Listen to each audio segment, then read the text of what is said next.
So ayan mga kadrama-rama, alam ko pong inaabangan nyo po no, yung next na mangyayari dito sa Born to Shine dahil sobrang nakaka-tense at nakaka-excite na nga din po talaga yung pinapakita ni director every episode dito.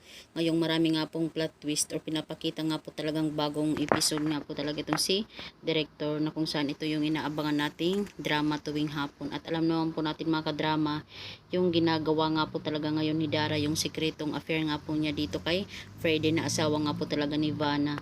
Buong akala nga po talaga ni Dara ay magiging masaya na nga po talaga yung buhay niya or yung career niya kasama itong si Megan.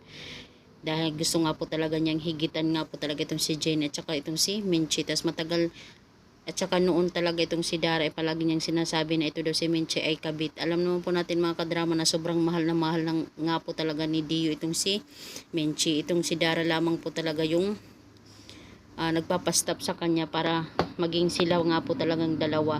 At alam naman po natin mga kadrama na kung naalala lang natin yung pag-uusap nga po talaga ni Freddy at saka ni Dara, na sinabi po talaga ni Freddy na sobra daw siyang nasaktan nung panahon na yun na nagpakasal siya dito kay Dio. So ibig sabihin talaga ay meron na po talaga silang relasyon o nagkakamabutihan na nga po talaga silang dalawa bago pa po sila naging ni Dio. At alam naman po natin mga kadrama na itong si Aling Amelia noon pa man talaga ay naging kakampi na nga po talaga ni Dara sa lahat ng mga ginagawa nila, yung mga pang-aapi nila kina Jen at saka kay Minchi. Silang dalawa yung magkasama pero magiging baliktad nga po talaga ang gulong, ang buhay nga po talaga ni Dara kasi mismo si Aling Amelia po talaga yung magpapabagsak sa kanya dahil nga po talaga nalaman niyang niloko din pala talaga ni Dara yung anak niya na si Dio. Kaya itong si Dara ay talagang si Aling Amelia yung magiging kaaway at saka si Vanna sa bandang huli.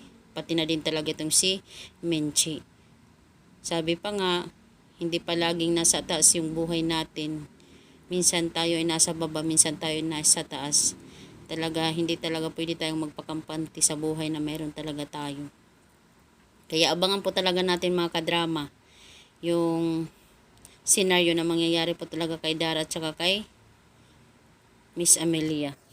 Dahil hindi po talaga lubos akalain din ni Amelia na magagawa din po talaga ito ni Dara dahil matagal na din po talaga silang magkasama. At Diamond Diva pa talaga itong si Dara, imbis na bibigyan siya ng ng suporta ng kanyang mga fans, hindi na, kundi yung suporta na napunta noon kay Dara ay mapupunta na po talaga kay Jenny.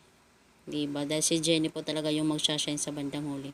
So yun lang po mga kadrama. Abangan na lang po natin yung next na mangyayari sa Born to Shine. Don't forget to please like, share, and subscribe my channel. Bye!